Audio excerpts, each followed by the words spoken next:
Yo tengo que confesar que nunca pensé que me iba a dedicar a la radio, la verdad. Yo estudié comunicación como muchos, que seguramente estamos por aquí, y me tocó, ahorita regreso un poquito más atrás, pero me tocó cuando yo estudiaba la carrera un momento que creo yo fue importantísimo en la radio juvenil en México, que era el enfrentamiento creativo maravilloso entre WFM y Rock 101. Estoy hablando más o menos en los años 90, ¿no? 86, 90, yo estudié la carrera en esos años, o sea, por ahí. Y era algo muy apasionado y apasionante, porque también iba de la mano de un momento de mucha liberación también social, para un tema juvenil, de poder tomar las calles, de poder decir cosas. Y era tan apasionado que me acuerdo que en la universidad, cuando iban los dos grupos a presentarse, uno se sentaba en el auditorio del lado de donde estaban los de el que uno escuchaba, jamás te ibas a sentar del lado donde estaban los otros, y era tal cual los otros, y eran debates enormes. Yo debo decir que nunca fui de WFM porque me parecían muy fresas, y yo estaba más del lado de Rock 101, y fue un momento increíble para mí en la radio, pero también fue un momento que se acabó, y cuando se acabó, yo no sé, los que están aquí que tienen ya más edad como yo, ¿se acuerdan que cuando se acabó eso, literal se acabó? Después la radio era una radio muy plana, era una radio poco atractiva, entonces yo terminé la carrera y nunca pensé que la radio iba a ser un espacio para mí. Previo a ello tengo que decir que mi madre toda la vida ha escuchado radio, la radio formaba parte de nuestra vida, ¿no? Y mi padre, que es alemán, tenía además una obsesión, lo hace ya un poco menos, pero tenía una obsesión porque tenía un pequeño radio de onda corta y se salía a donde podía, al jardín o donde podía, para cachar señales que le llegaban de Alemania o que le llegaban de algún lado para poder escuchar noticias, pero muchas veces en realidad música. Había en aquel entonces, no sé ahora, pero había en aquel entonces muchos programas muy nostálgicos que le hablaban al exilio, a la gente que estaba afuera. Y entonces yo recuerdo esa imagen de mi padre en algún rincón, porque siempre tenía como que cachar la señal, era un radio Sony negro chiquitito, precioso, con una antena larga, que se hacía muy larga, y se ponía a oír la radio, y se podía quedar horas escuchando pues, la radio, lo que sea que le llegaba. A veces me acercaba a oírlo, pero bueno, yo estaba muy chavita y no te da la misma nostalgia, me parecía profundamente aburrido, pero me encantaba la imagen de mi papá oyendo la radio. Entonces, la verdad es que sí tengo eso, o sea, la radio en mi casa era importante, yo fui de las que en la secundaria, todo lo que era la Pantera, todas estas otras formas de hacer radio juvenil, pues para mí eran interesantísimas, y curiosamente la única materia que me faltó cursar en la radio en la universidad fue Radio 1. Ya estaba yo a punto de graduarme y la única que me faltaba era Radio 1. Entonces, pues era un poco como decir, bueno, ¿y qué hago para pasar esta materia? Porque yo ya estaba trabajando, ya hacía otras cosas. Y entonces hice una especie como de práctica profesional en radioeducación y me tocó trabajar con las personas que todavía hacían radionovelas. Y era un señor maravilloso que tenía una cubeta con clavos y martillos y cosas y hacía todos los efectos especiales de radionovelas clásicas. Y creo que ahí me fui enamorando poco a poco de la radio. Eso es como lo que recuerdo hacia atrás, aunque pasaron muchos años para que yo trabajara realmente en la radio. Y ahora, digamos, haciendo como una revisión de ese momento en el que te encuentras con la radio, además como una especie de activismo, porque te tenías que dividir entre un bando y el otro, y finalmente te enfrentas a la realidad de crear radio. Te encuentras una radio totalmente distinta a la radio de 1986, a la radio de 1990, tú cambiaste, tú te transformaste. ¿Cómo fue ese encuentro o ese reencuentro con la radio, pero ya como parte de la radio, Gaby? Sí, bueno, yo dirigí durante muchos años la Escuela de Comunicación de la Universidad Iberoamericana, el Departamento de Comunicación, estuve ahí 10 años de directora y pues me tocó, entre otras cosas, volver a poner, por ejemplo, el tema radio y sonido en los planes de estudio. Entonces ahí volvimos a entrar como en esta discusión de qué hacemos con el sonido, qué hacemos con la radio. Estoy hablando ya hace como 15, 16 años. Y de ahí se dan algunos fenómenos. Uno muy interesante es que un día me dicen, oye, aquí está la frecuencia 90.9, es la radio de la Universidad Iberoamericana, haz algo con ella. Tienes unos meses, haz algo con ella. Necesitamos un proyecto radiofónico, haz algo con ella. Entonces me tocó crear ese bebé que se llama Ibero 99, que fue una parte fascinante, fue un trabajo en equipo maravilloso, en donde jalamos también a profesionales de la radio, gente que venía, por ejemplo, del mundo más radioactivo, esta otra etapa de la radio juvenil de México también, Entonces, bueno, era pensar cómo hacer una radio desde una universidad, pero que no sonara a los viejos formatos de la radio universitaria, que me parece que ya estaban muy gastados y que han ido envejeciendo con su audiencia de alguna manera. Entonces, fue todo un debate porque en el mundo de las radios universitarias, educativas y culturales, ustedes tal vez lo sepan, pero en México hay una red de medios universitarios, educativos y culturales, pues no era tan bien visto que una estación de radio de una universidad de repente pues pusiera música en inglés y hablara de temas que no fueran netamente académicos o de la alta cultura con C mayúscula, ¿no? Sino que tratásemos de hablar un poco más a nivel cancha.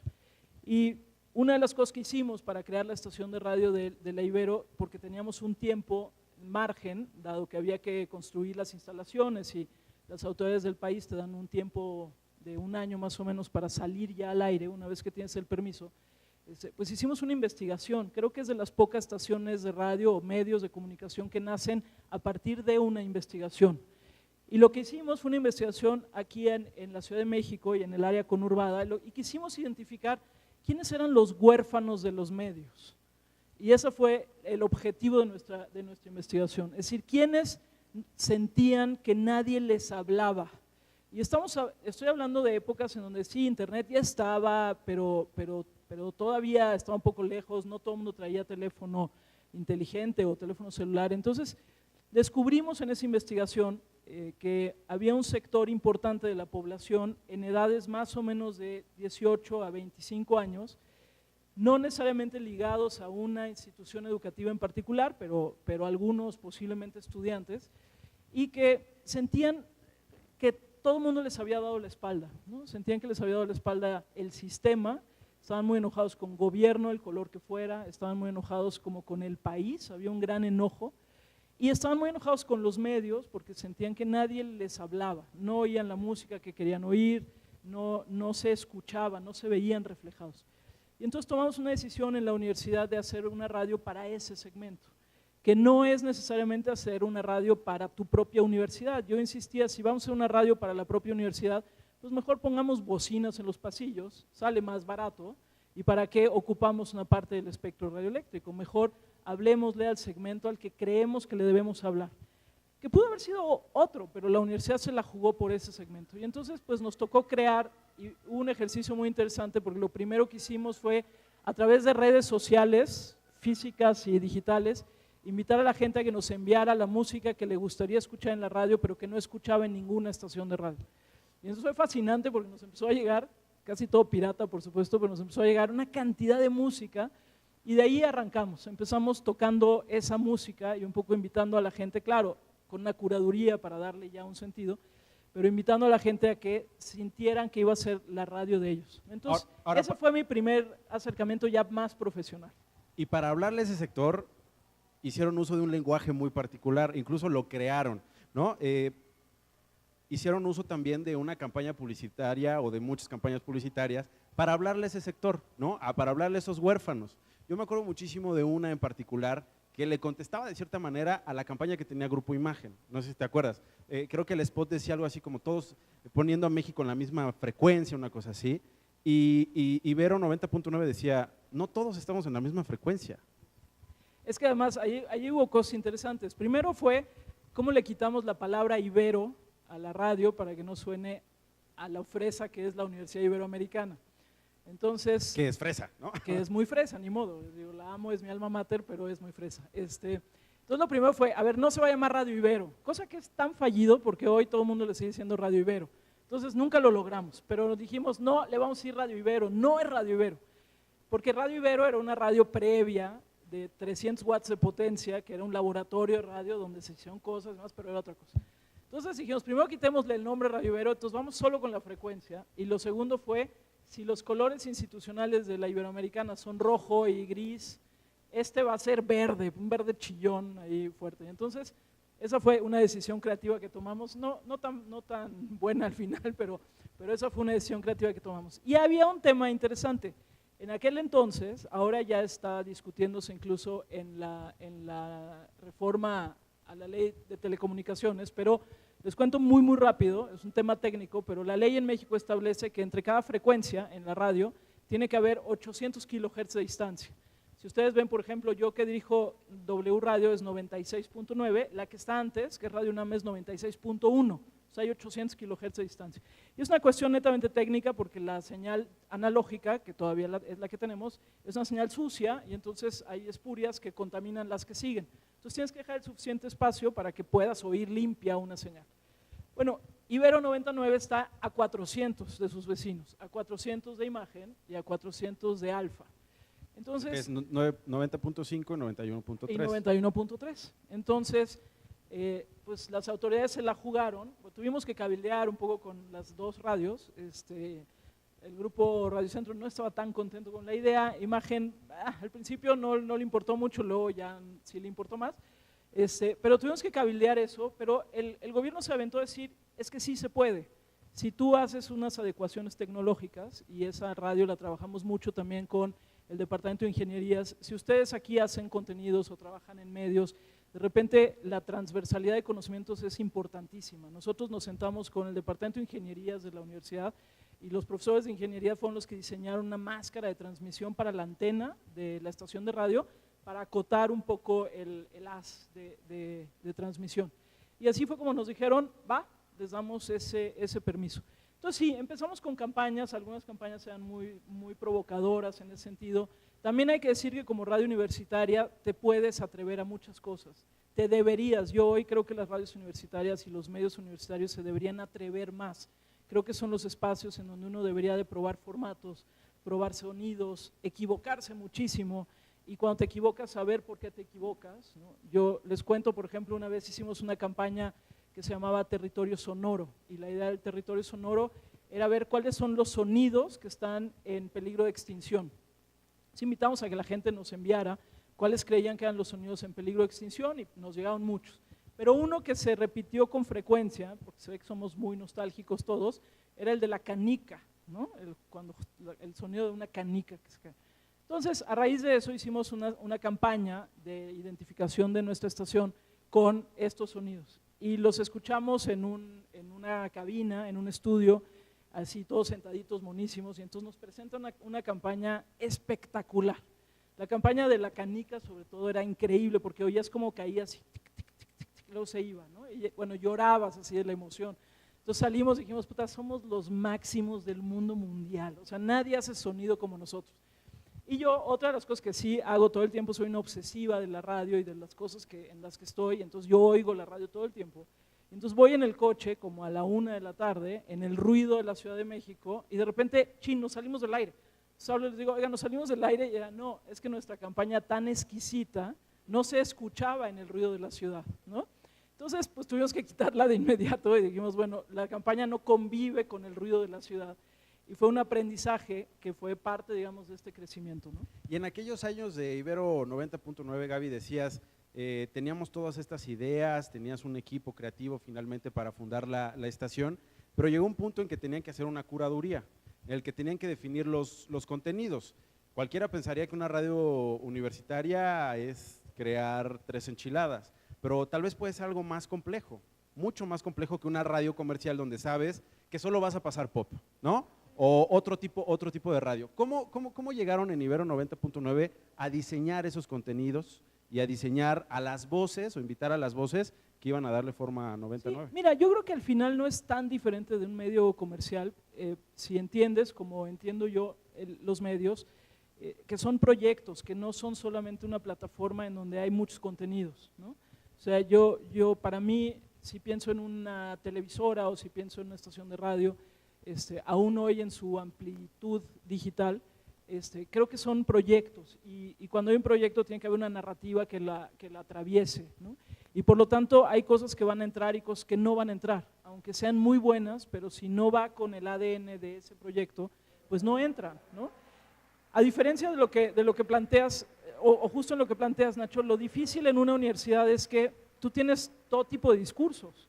Tienes N cantidad de contenidos, tienes N cantidad de personas y de repente pues todo el mundo decía, es que yo quiero un programa de radio, ¿no? Entonces, primero era descartar y decirles, ¿sabe? Porque recuerdo muy bien gente que decía, yo quiero un programa de radio de poesía entre semana de 12 a 1 de la tarde porque es la hora que tengo libre. Pues no, o sea, lo siento, pero no va por ahí, ¿no? O luego gente que decía, es que yo quiero, pero eran cero radiofónicos, ¿no? Recuerdo un académico adorable del Departamento de Derecho que ya al aire hacía unas pausas larguísimas, ¿no? Y entonces tú estabas así con ganas de darle como de zapes, así decir, habla, ¿no? O sea, tienes que hablar. Entonces, fundamos un comité editorial y en el comité editorial se decidió qué era lo que, más que qué, el cómo. Yo soy una convencida de que puedes hablar de todo, pero depende cómo hables de ello. Entonces, tratamos de eliminar los discursos más solemnes, tratamos de trabajar con producción, que fuera una producción sonora más interesante, aunque estuvieras hablando de los problemas sociales del país o tuvieras un programa de los jesuitas hablando de la importancia de la espiritualidad en lo que fuera, ¿no? Yo creo que lo importante era más bien el tono, el cómo vas a decir las cosas. Y a mí me ha servido mucho, soy docente desde hace 24 años y he tratado de no dejar de dar clases en esos 24 años y trato de dar clases en los primeros semestres de universidades públicas y privadas. ¿Y por qué ahí? Porque me parece que son los más retadores, son los más ruidosos, los que están sentados ahí, aunque en realidad querrían estar en otro lado, ¿no? Los que les importa un comino lo que les vas a decir, pero que al final sí lo lograste, es donde estableces como una dinámica de comunicación. Y yo creo que ese es finalmente lo que te permite hablar de un proyecto, no solamente de una estación con contenidos. Ahora, dices tú, esa pasión que tú descubriste cuando eras oyente ya se terminó, digamos, esa era terminó, pero a mí me da la impresión que 90.9 generó esa militancia, vamos a llamarla de alguna manera, ¿no? Que tenías tú por una estación de radio. Lograron una identidad y lograron, o sea, crear, pues sí, una militancia de los radioescuchas muy particular, que escuchaban en la mañana, que seguían al conductor de mediodía, que admiraban la curaduría que hacían de música, generaban una cultura con la música, ¿no? Decían cosas con la música. Es que yo creo, Nacho, que está, y no voy a decir no es ninguna receta mágica, pero implica mucho trabajo, es apasionar, encontrar a la gente apasionada. En este país hay muchísima gente apasionada, pero hay que encontrar a la gente apasionada, la gente que es capaz. Yo había días en la radio que tenía que correrlos y mandarlos a dormir, porque de plano no se iban, ¿no? Era una cosa de veras así de, ya por favor, esto ya huele a algo que no es sano, ¿no? Váyanse a bañar por piedad del Señor. Entonces, yo creo que sí, a ver, no fue fácil, ¿eh? Váyanse a bañar, ¿cómo va?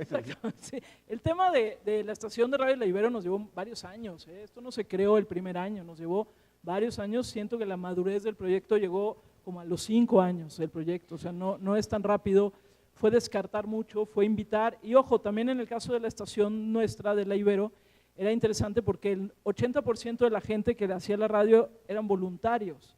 Y a mí todo el tiempo me decían, ay, pero está súper fácil porque tienes un montón de alumnos. ¿Sí?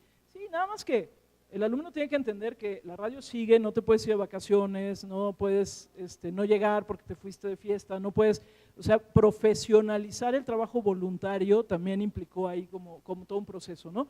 Yo creo que ahí está. Algún día me han pedido que escribamos el equipo, porque obviamente no fui yo lo encabezaba, pero teníamos un equipo creativo increíble, algunos de los cuales ya me jalé ahora a trabajar conmigo a W Radio, pero nos han pedido un poco que escribamos esto, ¿no? Que aterricemos.